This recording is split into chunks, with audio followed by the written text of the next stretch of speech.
अस्सलाम वालेकुम, उम्मीद है आप सब खैरियत से होंगे। आज की जो मैं वीडियो बनाने जा रहा हूँ ये उन स्कैम वाली ऐप्स के बारे में जो आपको कहती हैं कि हम बड़े आसान एक साथ में आपको लोन फराहम करेंगे, घर बैठे आपको लोन मिलेंगे, पैसे आएंगे, पावे आराम से देते रहना, और फिर बाद में आपको ब्लैकमेल करते हैं। और इस ब्लैकमेलिंग की वजह से आज एक शख्स ने अनफॉर्चुनेटली पाकिस्तान में खुदकुशी की। सुबह उठते ही मेरी नजर से वो वीडियो गुजरी जिसमें उस आदमी का वॉइस नोट था जो उसने अपने बच्चों के लिए छोड़ा, माफिया मांगी कि मैं जा रहा हूँ, और वो बड़ा दिल खराश था। वो मैं आपके साथ शेयर नहीं कर सकता यहाँ पे, क्योंकि जिस तरह एज अ फादर मेरा दिल खराब हुआ, मैं नहीं चाहता किसी और का दिल खराब हो। इन एप्स के बारे में मैं आपको जरा बताता चलूं। देखिए, पिछले 1.5-2 साल से तो हम इनके एड्स खुलेआम देख रहे हैं। हर वीडियो के शुरू में, चाहे वो फेसबुक हो, यूट्यूब हो, सी क्वालिटी के एड्स होते हैं, और उसमें वो आपको कहते हैं कि जी बड़ी आसान एक साथ में आप लोन ले लें और आराम से वापस कीजिएगा। ये असल में करते क्या है, जब आप इनकी एप्स डाउनलोड करते हैं तो ये आपसे आपकी कॉन्टैक्ट लिस्ट और आपकी फोटो गैलरी का एक्सेस मांगते हैं, जो कि समझ से बालातर है। फॉर एग्जाम्पल, अगर 20 साल पहले आप किसी बैंक में जाए पाकिस्तान, और वो बैंक वाला आपको कहता है ठीक है हम आपको कर्जा दे रहे हैं, लेकिन आप अम्मी की वो जो फोन बुक वाली डायरी है वो और अम्मी अब्बू के शादी का एल्बम दे दें, तो आपका दिमाग नहीं खराब होगा भाई ये क्यों मांग रहे हैं। लेकिन यहाँ पे लोग जाहिर है इतना पढ़े लिखे नहीं है, नहीं समझ आती, या फिर इतना ध्यान नहीं देते, हर चीज को ओके कर देते हैं। वो क्या करते हैं कि आपकी कॉन्टैक्ट लिस्ट में घुस जाते हैं और आपकी तस्वीरों में, आपकी गैलरी में घुस के सारा डेटा अपने पास उठा लेते हैं। आपको कहते हैं जी आसान एक साथ पे आप लोन उठा लें, यानी कि आप फॉर एग्जाम्पल अगर 10,000 रुपए लोन लिया है, आपने डेली के 250 रुपए देने हैं और आप आराम से देते रहे। आप कहते हो यार खल्ली वली तो बड़ा आसान काम है, आप देते रहते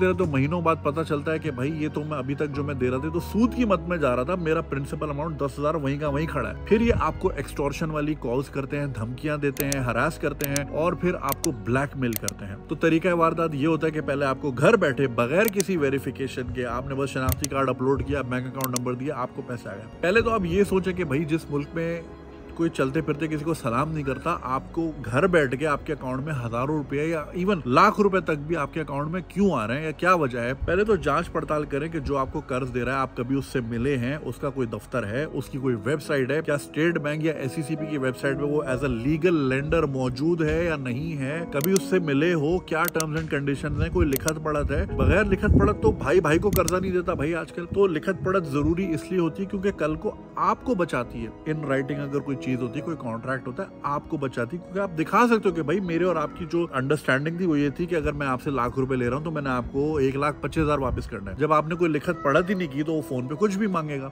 और वो लोग मांगते हैं। 36% तक लोगों से उन्होंने ऑन टॉप इंटरेस्ट मांगा है। 36% इंटरेस्ट रेट कहाँ होता है दुनिया में, लेकिन चूंकि आपने कोई लिखत पढ़त नहीं की थी और उनके पास आपका मवाद मौजूद है, तो जब आप कहते हो कि मैं नहीं दे रहा, मैं नहीं दे पा रहा, फिर वो आपकी जो कॉन्टैक्ट लिस्ट होती है जिसमें आपके रिश्तेदारों का नंबर होता है, आपके ऑफिस कोलीग्स का नंबर होता है, आपके दोस्तों का नंबर होता है, उनको फोन करके गंदी गालियां देके बात की जाती है कि भाई फलाने साहब जो है तो 3rd क्लास आदमी, डिफॉल्टर आदमी, हमारा कर्ज लेके बैठा हुआ है, फलाना, आप इससे बात करें। आपको 4 रिश्तेदारों की जब फोन आएगा, या आप दफ्तर जाओगे, बैंक में अपने काम करने जाओगे, या स्कूल में पढ़ाने जाओगे, और आपको 5 बंदा आके बोलेगा कि भाई तुम्हारे लिए इस तरह फोन आया था, तो एक शरीफ आदमी है, शरीफ औरत, तो खड़े ही डूब जाएगा। इसी चीज का वो फायदा उठाते हैं कि शरीफुन नफ्स आदमी इस तरह की जिल्लत बर्दाश्त नहीं कर सकता। रही बात तस्वीरों की, तो वो आपकी तस्वीरों का एक्सेस, जब आप फोन की धमकियों से नहीं आ रहे होते हाथ में, फिर आपकी तस्वीरों को मॉर्फ किया जाता है, यानी उन पे रद्दो बदल की जाती है, और फिर उसके जरिए ब्लैकमेल, खासतौर पे खवातीन की तस्वीरों को उठा के उसमें रद्दो बदल करके पोर्नोग्राफिक मटेरियल बना के धमकाया जाता है कि ये आपके ऑफिस की पूरी लिस्ट है, इनको हम बेचेंगे,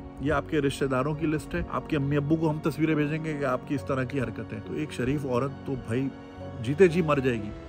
इस तरह ये लोग ब्लैकमेल करते हैं, और फिर आपसे 30% ऊपर, लाख रुपए लिए 1.25 लाख से ऊपर मांग रहे होते हैं, 1.5 लाख रुपए मांग रहे होते हैं। और इसी एक्सटॉर्शन का शिकार ये शख्स हुए जिन्होंने अनफॉर्चुनेटली खुदकुशी कर ली। चंद हजार रुपए का कर्जा था इनका, कोई ज्यादा कर्जा नहीं था, लेकिन एक शरीफ आदमी है, जाहिर है वो इस तरह की धमकियां बर्दाश्त नहीं कर पाता। ये रिकवरी का तरीका किसी जमाने में बैंकों ने भी रखा था। बैंकों ने अपने गुंडे बदमाश रखे होते थे, किसी का नाम नहीं लूंगा, मैं सबको नहीं कह रहा, मगर जहां तक मेरा पाला पड़ा था, उनका तरीका है वारदात तो खैर नहीं कहूंगा, उनका काम का तरीका ये था कि सुबह 8:30 बजे रिकवरी वाले घर के बाहर आके शोर मचाते थे मोहल्ले में कि तू कर्जा दे रहा है वापस या नहीं दे रहा। अब सुबह 8:30 का टाइम, सब जो काम के निकल रहे हैं, 4 लोग देख रहे हैं यार रफीक भाई को जलील करने हैं बैंक वाले, यार हमें तो लगा बड़े सोमो सलाद के पाबंद हैं, ये तो डिफॉल्टर आदमी है, शरीफ आदमी नहीं बर्दाश्त कर सकता। ठीक है, एक बैंक के रिकवरी ऑफिस में मैंने बजाते खुद अपनी आंखों से एक बूढ़े शख्स को नंगी गालियां खाते हुए देखा, एक रिकवरी ऑफिसर के हाथों, क्योंकि वो कर्जा नहीं दे पा रहे थे। और वो आदमी, मैं आपको आज उस बात को 20 साल हो गए, मगर 18-19 साल हो गए, मगर वो आदमी जो है ना, वो जीते जी मेरी आंखों के सामने मर गया था, क्योंकि एक जो टिपिकल पाकिस्तानी आदमी शराफत की जिंदगी गुजारता है और फिर जब उस जिंदगी के एंड में उसको इस तरह की जिल्लत फेस करनी हो, वो शर्म के मारे मर जाता है। तो मैंने उस आदमी को देखा था। इसी तरह रिकवरियां की जाती थी और फिर 2009 में लाहौर में ही एक ऑफिस गोइंग लड़के ने खुदकुशी कर ली थी, जिसके बाद उस वक्त के चीफ जस्टिस इफ्तिखार चौधरी ने इस तरह की रिकवरी में पाबंदी लगा दी थी। मगर अब चूंकि एप्स आ गई हैं और घर आके आपको धमकाने की जरूरत ही नहीं है, घर बैठे जहां भी ये बैठ के ये ऑपरेट कर रहे हैं, इनके पास आपकी तस्वीरों का एक्सेस है, इनके पास आपके फोन नंबर्स का एक्सेस है, तो उनको जरूरत ही नहीं सामने आने की। अब चूंकि आपको कर्ज देने वाला ही इनविजिबल है, आप उसका क्या बिगाड़ सकते हो? ना वो SCCP में रजिस्टर्ड है, ना उसका कोई दफ्तर है, ना उसकी कोई वेबसाइट है, ना आपने कभी उसको देखा है, ना आपने कभी कोई लिखत पढ़त की, तो वो तो आपको एक्सटॉर्ट करेगा। और यही एक्सटॉर्शन पिछले 1.5-2 साल से पाकिस्तान में जारी है। इतने ऐड तो हमने देख लिए हैं, समझ से बाहर है हुकूमती इदारों को आज तक नजर क्यों नहीं है। कोई रेडी लगा ले, फ्रेंच फ्राइज का ठेला लगा ले, ACDC, अगले दिन आके उसका रेड़ा उल्टाने पहुंच जाते। लेकिन ये इस किस्म की एप्स जो कि करोड़ों अरबों रुपए का गबन खुलेआम डकैती कर रही है पाकिस्तानी कौम के साथ, पिछले 1.5-2 साल से इस पे कोई एक्शन नहीं लिया गया। अगर लिया गया होता तो ये खुदकुशी आज नहीं होती। रही बात खुदकुशी की, देखें मैं बिल्कुल समझता हूँ, गुर्बत वाले दिन मैंने भी देखे हैं और मायूसी मैंने भी झेली है। मायूसी कुफर इसी वजह से कहा गया है और खुदकुशी इसीलिए हराम की गई है कि भाई आप स्ट्रगल करें जिंदगी में। कहना आसान है, मैं बिल्कुल ये बात समझता हूँ, कोई शौक से खुदकुशी नहीं करता, मगर प्लीज इस तरह सोचें। मैं उन लोगों से बात कर रहा हूँ जो शायद इस पोजीशन में है या इस चीज से गुजर रहे हैं या इस कश्मकश में। देखें, जहां आप मतलब एक जवान जहान आदमी होके, आप एक फैमिली मैन होके बच्चों का गुजारा नहीं कर पा रहे, खर्चे नहीं उठा पा रहे, तो आप ये शॉर्टकट लेके जो निकल रहे हैं ना, पीछे उनको आप उस मुल्क में छोड़ के जा रहे हैं जहाँ के वजीर आजम रुल रहे हैं इस दौर, तो वहां आपके बच्चों को कौन पूछेगा? कभी इस बारे में सोचा आपके बच्चों का क्या होगा?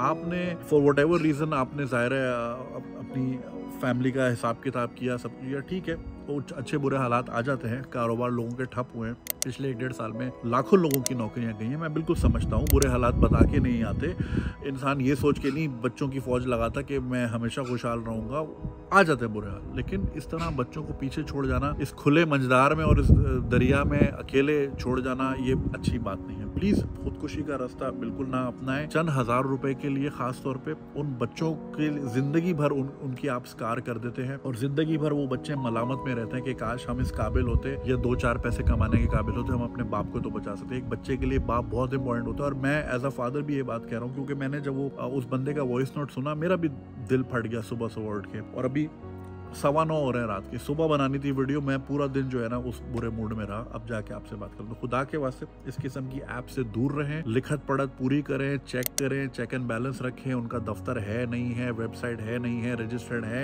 10 जगह से पूछ पाछ के, ये नहीं कि बस बटन दबाया और पैसे आ गए, खल्ली वल्ली कोई पूछने वाला नहीं है, क्योंकि यही इनका तरीका है वारदात है। ये दाना डालते हैं, ये पहले आपको 5,000 का कर्जा देंगे, आपसे 6,000 वापस लेंगे, आप बोलेंगे तो बड़ा अच्छा है। आप 10,000 लेंगे, आपसे 12,000 वापस लेंगे, आप बोलेंगे तो बहुत अच्छा है। फिर आपकी जब बढ़ती जाएगी एपेटाइट, 50,000 लाख पे अब आएंगे, फिर वो बोलेंगे हाँ जी 2.5 लाख रुपए वापस करो, आप सर पकड़ के बैठ जाओगे, कहाँ मारोगे सर? तो प्लीज खुदा के वास्ते इन स्कैम से दूर रहें। There is no shortcut in life, there is no free lunch, कोई भी किसी को इस तरह पैसे नहीं बांट रहा, कोई इतनी खुशहाली नहीं आई भी पाकिस्तान, ब्रुनाई नहीं है चलते फिरते कोई पैसे पकड़ा रहा है। प्लीज इसके बारे में सोचें और हुकूमती इदारों से मेरी दरखास्त है कि इस किस्म की स्कैम वाली ऐप से के खिलाफ कोई बर वक्त एक्शन लें, ताकि हम आने वाले वक्तों में इस किस्म के वाकयात और इस किस्म की खुदकुशियों से अपने लोगों को बचा सकें। बहुत शुक्रिया।